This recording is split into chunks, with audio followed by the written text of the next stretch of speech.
Hello hi നമസ്കാരം. ഈ കഴിഞ്ഞ കുറച്ച് നാളുകൾക്കിടയിൽ ഒരു 1-2 മാസം എടുത്ത് നോക്കിക്കഴിഞ്ഞാൽ പല സിനിമകളിലും കണ്ടിട്ടുള്ള കോമൺ ആയിട്ടുള്ള ഒരു പ്രശ്നം അതൊന്ന് അവതരിപ്പിക്കണം എന്ന് തോന്നി. ഈ സിനിമയിൽ ചില സിനിമകളെക്കുറിച്ച് വളരെ ബ്രൂട്ടലായി എനിക്ക് സംസാരിക്കേണ്ടി വരും. അപ്പോൾ ആ സിനിമകളുടെയൊക്കെ, അതായത് ഈ കഴിഞ്ഞ ആഴ്ചകളിലൊക്കെ റിലീസായിട്ടുള്ള സിനിമയുടെ ഭാഗമായിട്ടുള്ള ആളുകൾ ഇത് കണ്ടു കഴിഞ്ഞാൽ ചിലപ്പോൾ ട്രിഗർ ആവാനുള്ള ഒരു സാധ്യതയുണ്ട് എന്നുള്ളതുകൊണ്ട് സാദരം ക്ഷമിക്കുക. ഇത് ഒരു പ്രേക്ഷകൻ എന്നുള്ള ഒരു ആംഗിളിൽ നിന്നുകൊണ്ട് പറയുന്നതാണ്, എന്തിനാണ് ഇങ്ങനെയൊക്കെ ചെയ്യുന്നത് എന്നുള്ളതാണ്. അതിന് മുമ്പ് 2 സിനിമകളെക്കുറിച്ച് സംസാരിക്കണം. ഒന്നാമത്തത് ബാഡ് ബോയ്സ് എന്ന് പറയുന്ന സിനിമയാണ്. ആ സിനിമയുടെ സംവിധായകൻ ആ സിനിമ പകുതിക്ക് വെച്ച് ഇറങ്ങി ഓടാൻ തോന്നി എന്ന് പറഞ്ഞ കമൻറ്റിനെ കുറിച്ചൊക്കെ ചോദിച്ചിട്ടുണ്ടായിരുന്നു. സത്യമായും എനിക്ക് ഇറങ്ങി ഓടാൻ തോന്നി. അങ്ങനെ എനിക്ക് ഇറങ്ങി ഓടാൻ തോന്നിയ ആദ്യത്തെ സിനിമയല്ല നിങ്ങളുടെ സിനിമ. ഇതിനു മുമ്പും തോന്നിയിട്ടുണ്ട്. ചില സിനിമകൾ തുടക്കത്തിൽ വൻ ബോറടി ആണെങ്കിലും ക്ലൈമാക്സ് വരെ എന്തെങ്കിലും ഉണ്ടാവാൻ ചാൻസ് ഉണ്ട് എന്ന് നമുക്ക് തോന്നലുണ്ടാക്കുന്ന ചില എലമെൻറ്റുകളുണ്ടാകും. അങ്ങനെ എലമെൻറ്റുകൾ ഉണ്ടാകുമ്പോൾ നമ്മൾ പാതിക്ക് വെച്ച് ഇറങ്ങി ഓടാൻ തോന്നില്ല, നമ്മൾ മുഴുവൻ ഇരുന്ന് കാണും. പക്ഷേ ചില സിനിമകൾ ഇത് എത്ര ഇരുന്ന് കഴിഞ്ഞാലും ഇത്രയും വിലയെ എനിക്ക് ആ സംവിധായകൻ തന്നിട്ടുള്ളൂ എന്നൊരു പ്രേക്ഷകൻ മനസ്സിലാക്കുന്ന മൊമെൻറ്റിൽ പകുതിക്ക് വെച്ചിട്ടിട്ട് പോകാൻ തോന്നും. അങ്ങനെ ഇതിനു മുമ്പ് തോന്നിയ സിനിമകളുണ്ട്. ഞാൻ പകുതിക്ക് വെച്ച് ഇറങ്ങി പോന്നിട്ടുള്ള സിനിമകളുണ്ട്. ആ സിനിമകളെക്കുറിച്ച് ഞാൻ വീഡിയോ ചെയ്തിട്ടില്ല. അങ്ങനെ ചെയ്യാത്തതിൻ്റെ കാരണം ആ സിനിമകൾ എനിക്ക് വിലയിരുത്താൻ പറ്റില്ല. നമ്മൾ മുഴുവൻ കാണാത്തൊരു സിനിമയെക്കുറിച്ച് നമുക്ക് വിലയിരുത്താൻ പറ്റില്ലല്ലോ. അതുകൊണ്ട് അങ്ങനത്തെ സിനിമകളെക്കുറിച്ച് നമ്മൾ വീഡിയോ ചെയ്തിട്ടില്ല. ഈ സിനിമയും പകുതിക്ക് വെച്ച് രക്ഷപ്പെടാൻ എനിക്ക് പറ്റിയിരുന്നെങ്കിൽ ഞാൻ അതിനെക്കുറിച്ച് വീഡിയോ ചെയ്യില്ലായിരുന്നു. It's very simple. ഇതിപ്പോൾ ആദ്യമായിട്ടല്ല പുള്ളിയുടെ സിനിമകളെക്കുറിച്ച് സംസാരിക്കുന്നതിന് എൻ്റെ ചാനലിന് നേരെ ഒരു ആക്രമണം ഉണ്ടാകുന്നത്. മുമ്പ് പുള്ളിയുടെ ഒരു പടം, അതൊരു വളരെ മോശം അനുഭവമായിരുന്നു. പക്ഷേ ആ സിനിമയുടെ പേര് പോലും പറയാതെ മറ്റേതോ ഒരു വീഡിയോൻ്റെ ഇടയിൽ ജസ്റ്റ് മെൻഷൻ ചെയ്തതാണ്. പുള്ളി ഓടി വന്ന് കോപ്പിറൈറ്റ് സ്ട്രൈക്ക് തന്നിട്ട് പോയി. അങ്ങനെ സോഷ്യൽ മീഡിയയിൽ അടക്കം തൻ്റെ വെട്ടുകിളികളെയൊക്കെ വിട്ട് ആക്രമിക്കാൻ ഇറങ്ങിത്തിരിക്കുന്ന, കോപ്പിറൈറ്റ് സ്ട്രൈക്കും അതുപോലെ പേജിന് ബ്ലോക്കും ഒക്കെ കൊടുത്തുകൊണ്ട് തങ്ങളുടെ സിനിമയ്ക്ക് മോശം അഭിപ്രായം എവിടെയും വരാൻ പാടില്ല എന്നൊക്കെ പറഞ്ഞ് അങ്ങനെയൊക്കെ നടക്കുന്ന ഒരു തരത്തിൽ പറഞ്ഞാൽ പ്രൊഡ്യൂസറെയും പ്രേക്ഷകരെയും പറ്റിക്കുന്ന എന്ന് പറയുന്ന പോലത്തെ പരിപാടികൾ എനിക്കും ഇനി അങ്ങോട്ട് യോജിച്ചു പോകാൻ പറ്റുമെന്ന് തോന്നുന്നില്ല. അതുകൊണ്ട് അദ്ദേഹത്തിൻ്റെ സിനിമകൾ ഇനി നമ്മൾ ഈ ചാനലിൽ അതിനെക്കുറിച്ച് സംസാരിക്കാനും പോകുന്നില്ല, ആ സിനിമകൾ കാണാനും പോകുന്നില്ല. എന്തൊരാശ്വാസം അല്ലേ. അതുപോലെ മറ്റൊരു സിനിമ, അത് കുമ്മാട്ടിക്കളി എന്ന് പറയുന്ന സിനിമയാണ്. ആ സിനിമ തിയേറ്ററിൽ പോയി കണ്ടിട്ട് ഞാൻ അതുവരെ വിചാരിച്ചിരുന്നത് ഈ വർഷം ഇറങ്ങിയ സിനിമകളിൽ ആസ് എ പ്രേക്ഷകൻ എൻ്റെ മുഖത്ത് നോക്കി കൊഞ്ഞനം കാണിച്ച സിനിമ നേരത്തെ പറഞ്ഞ സിനിമയാണെന്നാണ്. പക്ഷേ കുമ്മാട്ടിക്കളി കണ്ടു കഴിഞ്ഞപ്പോൾ അത് മാറി. കുമ്മാട്ടിക്കളിയാണ് ആ കാര്യത്തിൽ ഫസ്റ്റ് അടിച്ചിരിക്കുന്നത്. ഒരു സംവിധായകൻ പുള്ളിയുടെ ആദ്യത്തെ പടം വിജയിനെ വെച്ചിട്ടാണ് ചെയ്തത്. പിന്നെയും പുള്ളി 5-6-7 പടം എന്തോ ചെയ്തിട്ടുണ്ട്. അത് കഴിഞ്ഞ് അങ്ങേര് എടുക്കുന്നൊരു പടമാണ് ഇത് എന്ന് പറഞ്ഞുകൊണ്ട് ഈ സിനിമ കണ്ടു കഴിഞ്ഞാൽ എനിക്കൊന്നും പറയാനില്ല. ആൻഡ് പ്രൊഡ്യൂസറിൻ്റെ പേരിൻ്റെ കൂട്ടത്തിൽ കിടക്കുന്ന RB ചൗധരി എന്ന് പറയുന്ന പേരാണ്. ആ പേര് എത്രയോ ഇൻഡസ്ട്രി ഹിറ്റ് സിനിമകളുടെയൊക്കെ കൂടെ വന്നിട്ടുള്ളൊരു പേരാണ്. അപ്പോൾ ഇതെല്ലാം ഒരുമിച്ച് ചേർന്ന് വന്നിട്ടും ഈ സിനിമയുടെ ഔട്ട്പുട്ട് ഇങ്ങനെയാണെങ്കിൽ എന്തായിരിക്കും അവിടെ സംഭവിച്ചിട്ടുണ്ടാവുക എന്നുള്ളത് എനിക്ക് മനസ്സിലാകുന്നില്ല. ആൻഡ് ആ സിനിമയിൽ പ്രധാന കഥാപാത്രത്തെ അവതരിപ്പിച്ചിരിക്കുന്ന ആക്ടർ സുരേഷ് ഗോപിയുടെ മകൻ കൂടിയായ മാധവ് സുരേഷിനോടും ആ സിനിമയിൽ അഭിനയിച്ചിട്ടുള്ള മറ്റുള്ള ആളുകളോടും ഒക്കെ എനിക്ക് പറയാനുള്ളത്, പ്രത്യേകിച്ച് മാധവ് സുരേഷിനോട് പറയുന്നത്, ഈ സിനിമ പൊട്ടിയാലും ഇനി അങ്ങോട്ടുള്ള 5 പടം പൊട്ടിയാലും അയാളെ തേടി ഇനിയും സിനിമകൾ വരും. നെപ്പോട്ടിസം അല്ലെങ്കിൽ ഗ്രൂപ്പിസം എന്നൊക്കെ പറയുന്നത് വർക്ക് ചെയ്യുന്നത് ആ ഒരു തരത്തിലാണ്. അപ്പോൾ അങ്ങനെയുള്ള സിനിമകൾ വരും, സിനിമകൾ വന്നുകൊണ്ടേയിരിക്കും. മെയിൻ നായകനാവാൻ പറ്റിയില്ലെങ്കിലും നായകൻ്റെ ഒപ്പം നിൽക്കുന്ന വേഷങ്ങളായിട്ടാണെങ്കിലും കിട്ടും. ഗോകുൽ സുരേഷ് എന്നെ സംബന്ധിച്ച് ഒരുപാട് ഡെവലപ്പ് ചെയ്യാൻ സ്കോപ്പുള്ള, എനിക്ക് വളരെ താല്പര്യം തോന്നിയിട്ടുള്ളൊരു നടനാണ്. പുള്ളിയുടെ നല്ല പെർഫോമൻസുകൾ വന്നിട്ടുള്ള സിനിമകൾ പ്രേക്ഷകർ അത്രയധികം കണ്ടിട്ടില്ല എന്നാണ് എനിക്കും ഫീൽ ചെയ്തിട്ടുള്ളത്. മാധവ് സുരേഷിൻ്റെ കാര്യത്തിലേക്ക് വരുമ്പോൾ വളരെ വളരെ വളരെ സീരിയസ് ആയി അടുത്ത സിനിമയൊക്കെ കമ്മിറ്റ് ചെയ്യുന്നതിന് മുമ്പ് ആക്ടിംഗ് വർക്ക്ഷോപ്പുകൾ അറ്റൻഡ് ചെയ്യണം എന്നുള്ളതാണ്. അങ്ങനെ തേച്ച് മിനുക്കാൻ പറ്റുകയാണെങ്കിൽ ഒരു പക്ഷേ ബെറ്ററായി വരാൻ ചാൻസ് ഉണ്ടെന്ന് തോന്നുന്നു. മറ്റ് അഭിനേതാക്കൾ, അതിൽ പുതുമുഖങ്ങളായിട്ടുള്ള ആളുകളാണ്, അവരോട് എനിക്ക് അങ്ങനെ തന്നെയാണ് പറയാൻ തോന്നുന്നത്. ഇതൊരു പ്രേക്ഷകൻ എന്നുള്ള പോയിൻ്റ് ഓഫ് വ്യൂവിൽ സ്നേഹത്തോടെ ബഹുമാനത്തോടെ പറയുന്ന കാര്യമാണ്, അല്ലാതെ പുച്ഛിക്കുകയൊന്നുമല്ല.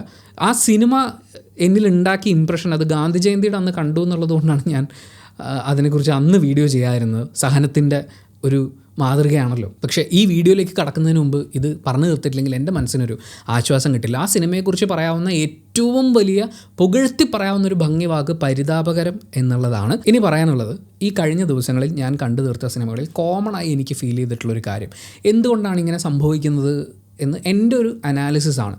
അതായത് സിനിമയുടെ ഒരു കോർ തീം നോക്കുമ്പോൾ നല്ല രസമുള്ള പരിപാടിയാണ്, ഇവർക്കിത് ഗംഭീരമായിട്ട് ചെയ്യാൻ പറ്റുമായിരുന്നു. പക്ഷേ സിനിമയിൽ നിന്ന് പിടുത്തം വിട്ടുപോയി. അല്ലെങ്കിൽ ആ സിനിമയെ ഞാൻ ഉദ്ദേശിച്ചത്ര, അതായത് ട്രെയിലറും ടീസറും കാണുമ്പോൾ നമുക്കൊരു ധാരണ കിട്ടും ഈ സിനിമയുടെ കോർ ഇഷ്യൂ ഇതായിരിക്കും. അപ്പോൾ അങ്ങനെ ഒരു കോർ ഇഷ്യൂ സിനിമയായിട്ട് വരികയാണെങ്കിൽ അത് അടിപൊളിയായിരിക്കും, എനിക്ക് ഇഷ്ടപ്പെടും എന്നൊക്കെ പ്രതീക്ഷിച്ച് തന്നെയാണ് തിയേറ്ററിൽ പോകുന്നത്. എനിക്കൊന്നും നമ്മളെല്ലാവരും അങ്ങനെ തന്നെയാണ്. ട്രെയിലർ കണ്ടിട്ട് ഇതായിരിക്കും എന്ന് കരുതിയിട്ടാണല്ലോ പോകുന്നത്. പക്ഷേ ആ പറഞ്ഞ കാര്യമുണ്ടെങ്കിൽ പോലും വേറെ പല കാര്യങ്ങളും കൊണ്ട് സിനിമ നമുക്ക് അങ്ങ് ഇഷ്ടപ്പെടാതെ പോവുകയാണ്. ഉദാഹരണത്തിന് നമുക്ക് കപ്പ് എന്ന് പറയുന്ന സിനിമ എടുക്കാം. ആ സിനിമയിൽ ഒരു കൗമാരക്കാരൻ, അവൻ ഷട്ടിൽ കളിക്കും. അവന് ഇടുക്കി ജില്ലയ്ക്ക് വേണ്ടി ഒരു കപ്പ് നേടണം എന്നുള്ളതാണ് ആഗ്രഹം. അപ്പോൾ അവനെ പ്രോത്സാഹിപ്പിക്കുന്ന ഒരു പെൺകുട്ടി അവൻ്റെ ജീവിതത്തിലുണ്ട്. വേറെ കുറച്ച് കാര്യങ്ങളുണ്ട്. അപ്പോൾ അവൻ ആ കപ്പ് നേടും എന്നുള്ളതാണല്ലോ നായകൻ. അപ്പോൾ അങ്ങനെ നേടും. അതുവരെയുള്ള യാത്രയാണ് നമ്മളെ കാണിക്കേണ്ടത്. പക്ഷേ ആ ഒരു യാത്ര കാണിക്കുന്നതിന് വേണ്ടി ഒരുപാട് കാര്യങ്ങൾ അവിടെ ഇവിടെ ഇട്ട്, അതായത് കോർ സ്റ്റോറി ഇങ്ങനെ പൊയ്ക്കൊണ്ടിരിക്കുകയാണ്.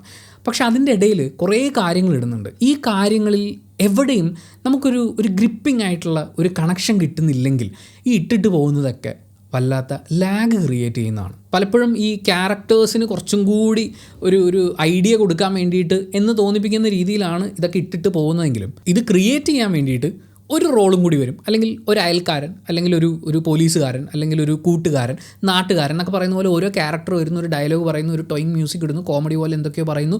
ഇതിങ്ങനെ വലുതാക്കി അതിൻ്റെ ഉള്ള ഇൻട്രസ്റ്റ് ചോർത്തി കളയുന്നു എന്നുള്ളതാണ്. കപ്പിന് എനിക്കൊരു കുഴപ്പമായിട്ട് തോന്നി. അതിൽ സ്പോർട്സ് കാണിക്കുന്നതിനേക്കാൾ കൂടുതൽ അതിൻ്റെ ചുറ്റുമുള്ള കാര്യങ്ങളൊക്കെ കാണിച്ച് ഇങ്ങനെ പൊയ്ക്കൊണ്ടിരിക്കുന്നു എന്നുള്ളതായിരുന്നു. ഇതൊന്നും കാണിക്കരുതെന്നല്ല കേട്ടോ, അതൊക്കെ സംവിധായകൻ്റെ എഴുത്തുകാരൻ്റെയൊക്കെ ഇഷ്ടമാണ്. ആസ് എ പ്രേക്ഷകൻ എന്നെ ആ സിനിമയിൽ നിന്ന് കുറച്ച് പിന്നോട്ട് വലിച്ച കാര്യങ്ങളെക്കുറിച്ചാണ് പറയുന്നത്. ഇതേ കാര്യം നമ്മൾ ഗുമസ്തൻ എന്ന് പറയുന്ന സിനിമയിലേക്ക് വരുമ്പോൾ എനിക്ക് ഏറ്റവും അധികം പ്രതീക്ഷ ഉണ്ടായിരുന്ന സിനിമകളിൽ ഒന്നാണ് ഗുമസ്തൻ എന്ന് വേണമെങ്കിൽ പറയാം. കാര്യം അതിൻ്റെ ട്രെയിലറും ടീസറും കാണുമ്പോൾ നമുക്ക് കിട്ടുന്നൊരു ഐഡിയ, ഒരാളൊരു കുറ്റം ചെയ്തു, പക്ഷേ തെളിവും സാക്ഷിമൊഴിയും ഒക്കെ ഉണ്ടെങ്കിലും വിക്റ്റിമില്ല എന്ന് പറയുന്ന അതൊരു ഭയങ്കര തോട്ടാണ്. അതായത് ബ്രില്യൻറ്റ് പരിപാടിയാണത്. പക്ഷേ ആ ബ്രില്യൻറ്റ് പരിപാടി കാണിക്കുന്നതിൻ്റെ ഇടയിൽ ഈ മെയിൻ ക്യാരക്ടറിനെ കാണിക്കുമ്പോൾ ഇയാൾക്കൊരു ജോലിക്കാരിയായിട്ട് അടുത്ത് കൂടുന്ന ആ നാട്ടുകാരായിട്ടുള്ള ആളുകളുണ്ട്.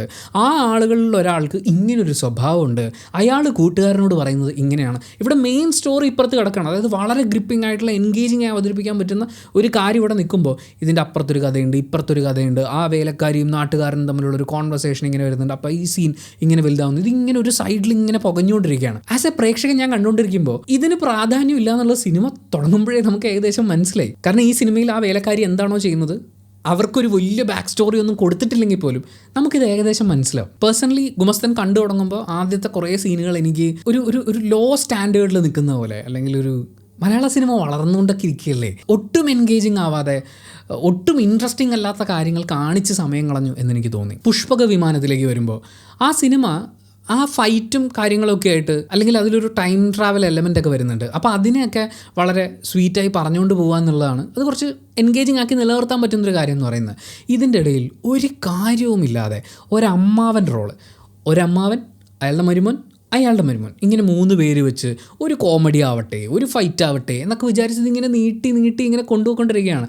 അതുപോലെ നായകനും നായികയും ഇവർ കണ്ടുമുട്ടുമ്പോൾ അതിൻ്റെ പുറത്ത് ഇങ്ങനെ ഇതൊന്നും ഇല്ലാതെ there was a guy, അയാൾക്കൊരു ലവ് ഇൻട്രസ്റ്റ് ഉണ്ട്, ഒരു പെർട്ടിക്കുലർ സിറ്റുവേഷനിൽ അയാൾക്ക് ഇങ്ങനൊരു കാര്യം സംഭവിച്ചു, അതിൻ്റെ പിന്നാലെ നടക്കുന്നത് എന്ന് പറഞ്ഞ് പോകുന്നതിന് പകരം ഇപ്പുറത്ത് കുറേ സാധനം ബിൽഡ് ചെയ്യുകയാണ്. ഈ ബിൽഡിംഗ് ഒക്കെ പല സിനിമകളിലും മുമ്പും ഒക്കെ സംഭവിച്ചിട്ടുള്ളതാണ്.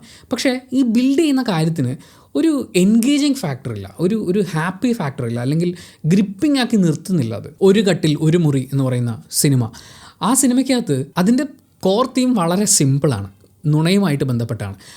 അതിനെ ഒരുപാട് സിമ്പിളാക്കാമായിരുന്നു. ഒരു പക്ഷേ കുറേയും കൂടി ഈസി ആയിട്ട് പ്രേക്ഷകനിലേക്ക്, അത് ഞാൻ പറഞ്ഞില്ലേ, കോർ തീം ഇതിൻ്റെ ഒക്കെ രസമാണ്. ഈ സിനിമകളൊന്നും മോശമെന്നല്ല പറയുന്നത്.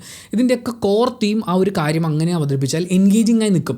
പക്ഷേ ഇതിൻ്റെ കൂടെ ഈ കഥയാവുമ്പോൾ ഇങ്ങനെ വേണമല്ലോ, സിനിമയാകുമ്പോൾ ഇങ്ങനെ വേണമല്ലോ, ഇതിൻ്റെ നീളം കൂട്ടാൻ ഇത്ര വേണമല്ലോ എന്ന് കരുതി പ്ലേസ് ചെയ്യുന്നത് പോലെ പല കഥാപാത്രങ്ങളും പല സീക്വൻസുകളും ഫീൽ ചെയ്തു. കൂട്ടുകാരെ കൊണ്ടുവരിക, നാട്ടുകാരെ കൊണ്ടുവരിക എന്ന് പറയുന്ന പോലെ. ചുരുക്കി പറഞ്ഞാൽ ഇത്രയേ ഉള്ളൂ.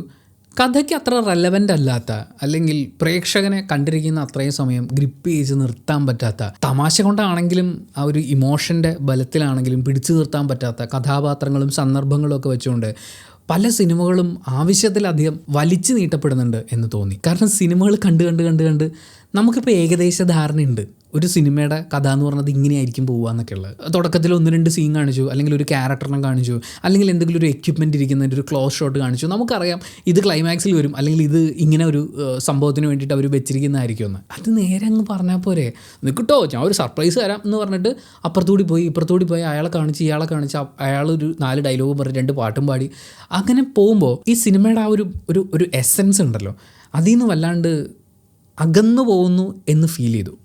ഇത് ചിലപ്പോൾ എൻ്റെ മാത്രം പേഴ്സണൽ ഒപ്പീനിയൻ ആയിരിക്കും. സിനിമ എന്ന് പറഞ്ഞാൽ അങ്ങനെയാണ്, ഓരോരുത്തർക്കും പേഴ്സണലാണ്. എനിക്ക് പേഴ്സണലി ഫീൽ ചെയ്തൊരു കാര്യമാണ് പറയുന്നത്. ഈ കഴിഞ്ഞ കുറേ നാളുകൾക്കിടയിൽ കണ്ട സിനിമയിൽ നിന്ന് ആസ് എ പ്രേക്ഷകൻ എന്നെ മാറ്റി നിർത്തുന്ന അനാവശ്യമായ വലിച്ചു നീട്ടലുകൾ സംഭവിക്കുന്നുണ്ട്. നിങ്ങൾക്ക് എന്താണ് ഫീൽ ചെയ്യുന്നത്? നിങ്ങളും ഈ അടുത്തിറങ്ങിയ സിനിമകളൊക്കെ കണ്ടില്ലേ? ആ അഭിപ്രായം ഒന്ന് കമൻറ്റ് ബോക്സിൽ രേഖപ്പെടുത്തൂ. കമൻറ്റ് ബോക്സും കൂടി വായിച്ചിട്ട് നമുക്ക് ആരോഗ്യകരമായ ചർച്ചയാവാം. Thank you so much for watching this video. ഇഷ്ടപ്പെട്ടാൽ ലൈക്ക് ചെയ്യുക, കമൻറ്റ് ചെയ്യുക, ഷെയർ ചെയ്യുക, സബ്സ്ക്രൈബ് ചെയ്യുന്ന കാര്യം പരിഗണിക്കുക.